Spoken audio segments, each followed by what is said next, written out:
Trust me, I know. You clicked on the title and you're thinking, this is ridiculous. I know how ridiculous this sounds. You're probably thinking, this isn't truly what this guy means, right? He's not going to sit here and try to actually convince me that 8 Mile is a musical. Now hear me out. The first time this came to me, I was thinking, I gotta be missing something about what defines a musical. What is the definition of a musical? What are the odds that like every single biopic about a musician is technically under the classification of a musical? There must be something I'm missing here. I must be misunderstanding something. By the end of this video, you may not be convinced that 8 Mile is a musical, but I think you might be surprised about what actually defines a musical and what doesn't. Naturally, the first thing you do when you come up with a silly idea, you Google it. And it turns out I'm not the first idiot to actually think this idea. I might not be the 100th person.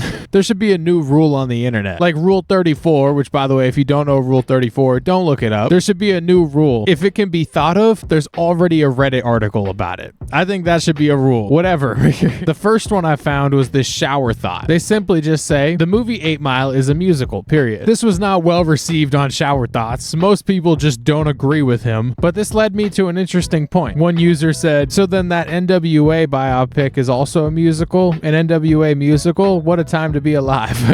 Of course, didn't you see the Dave Skylark episode with Eminem? It's because I'm gay. They're pretty funny, I can't lie. Musicals replace narrative with songs. 8 Mile is just a movie about music, not a musical. That was my favorite reply. Keep that in mind. Get Rich or Die Trying and Notorious are musicals too. The scene with Exhibit and the lady in front of the lunch truck really reminds me of a musical. I mean, who just starts rapping in public? Maybe that's just me because I'm white. I'm kind of with them too. Remember that one as well. And then someone replies, just leaving breadcrumbs, ...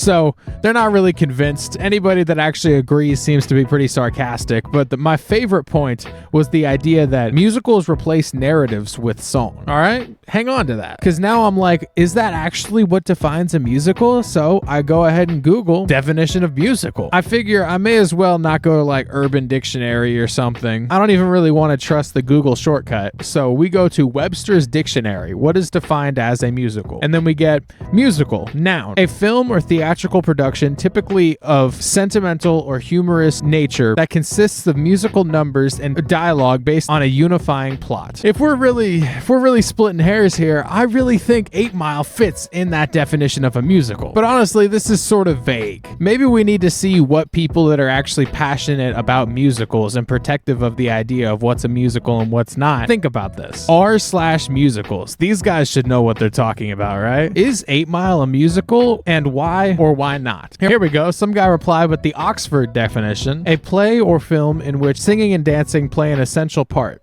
Then yes, it's fair to call 8 Mile a musical, especially considering the resolve is done through song. So I mean, that guy agrees. If you go by the definition of what a musical is, 8 Mile is absolutely a musical. Here's an interesting one. All the songs in 8 Mile are diegetic, so that's the debate. What the heck does diegetic mean? Diegetic, of sound in movie, television program occurring within the context of a story to be held by the characters. This person says, does a show/movie with only diegetic songs count as a musical? Is the Blues Brothers a musical? All right, a lot of these replies are referencing musicals, and I honestly don't have all that in-depth of knowledge about musicals, believe it or not, so some of these comparisons fall flat for me. Someone say, yes, it should be on Broadway. This person disagrees, but respectfully, they say, I'd say it's a movie about music, like Whiplash or School of Rock. Someone said, School of Rock did get turned into a musical. There's some people that argue there's such thing as a musical movie that is less musical-based and more movie-based. But so far, it seems like the definition of musical is kind of up to your own opinion. I feel like some people just don't like the idea that 8 Mile could be a musical, so they disagree with it. Me personally, I would say there are 3 main arguments of why 8 Mile is a musical. 1, the songs have to be a device to move the narrative along. And if you take the songs out, the narrative doesn't work. I personally feel like this argument works specifically in 8 Mile's favor. The beginning of the movie, you get to see B-Rabbit struggle with the anxiety and fear of getting up on stage and doing the very thing that he loves, freestyle rapping. But once he finally gets the nerve to go up on stage and face his fears, he freezes. He doesn't know what to do.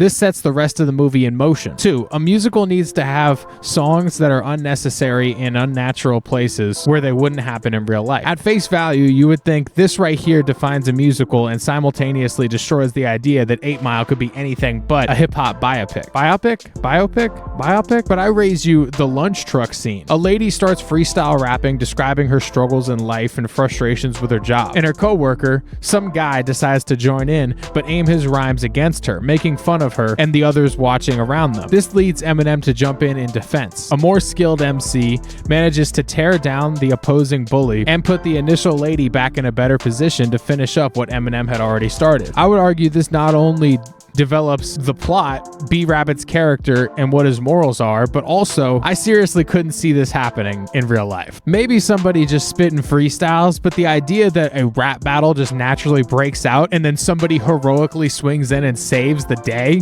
feels a bit more fiction.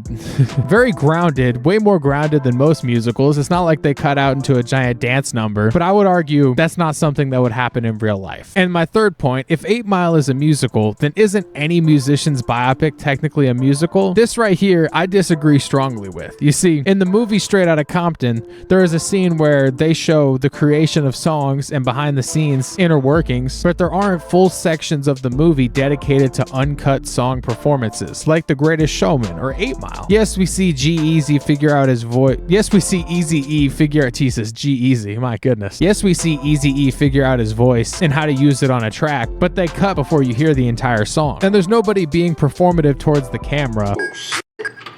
Hey, that was dope, eh? The entire climax of 8 Mile is just one big dance number in a way. Eminem battles against 3 different people through music, the rhymes eventually leading to Papa Doc choking and B-Rabbit becoming the champion.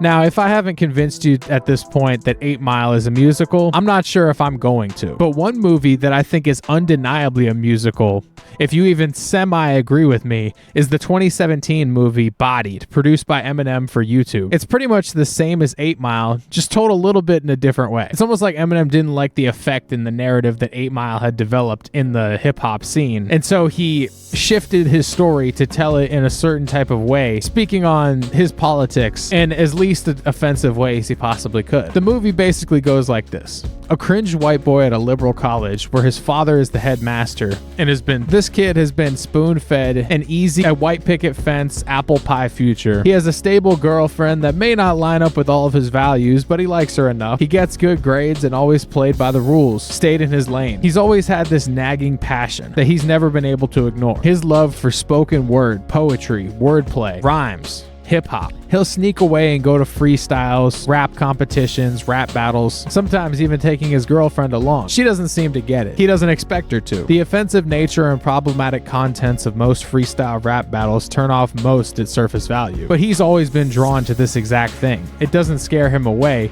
It intrigues him. The culture, the style, everything about it. The movie is a lot more political than 8 Mile, tackling the concept of a privileged white boy stepping into a different world, a different culture that he doesn't belong in, and that he shouldn't belong in. But once he gets the chance to prove his skills and starts getting in battles of his own, he earns a certain type of respect. Not as some dope MC, but as some crazy white boy that's willing to say whatever to get a reaction from the crowd. Obviously, the movie's story is pretty far from Eminem's actual upbringing, but the entire story is told in such a way that if you don't listen to the freestyles, you'll miss a good portion of the story and the actual meaning, the heart of the movie. The whole climax of the movie takes place in one battle. I'm about to spoil it here, so if you're actually interested in watching this movie, I suggest clicking off now. Throughout the movie, the main character, we'll call him Slim Shady, is growing closer and closer to this rapper, Ben Grimm. Despite how Slim feels like they come from completely different worlds, we slowly grow closer to Ben as well as Slim and realize they're a lot more similar than at face value.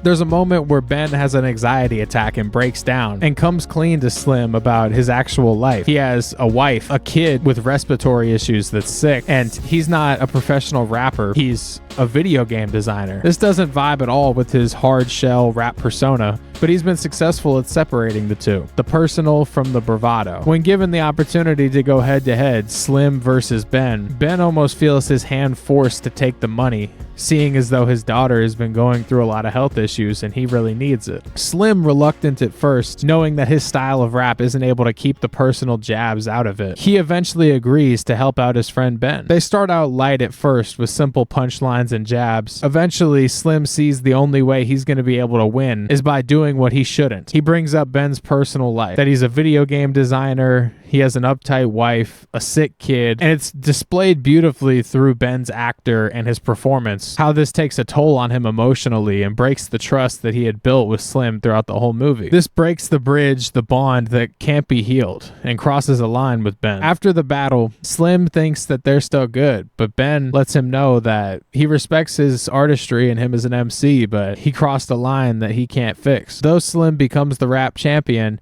he's left with this question: was it worth ruining a true friendship? By no means is this movie better than 8 Mile. 8 Mile is held to such a high regard in my heart. I've grown up with that movie, and I don't think this holds a candle to the legacy, the titan that is 8 Mile. But I do think that this movie does a way better job at handling this sensitive topic than 8 Mile ever could, because 8 Mile doesn't even attempt it. I don't simply think that a story like this is possible to be told if you take out all the freestyle raps, if you take out all the music. And this is exactly why I think that 8 Mile is a musical. I fucking love every single one of y'all, and I'm gonna see y'all in the next video, okay? There's this. You know, Mort, I think you're beginning to grow. Well, sir, I don't know how much value I have in this universe, but I do know that I made a few people happier than they would have been without me. And as long as I know that, I'm as rich as I ever need to be. So I'll catch you on the rebound, your magnitude. Until next week, Nanu, Nanu.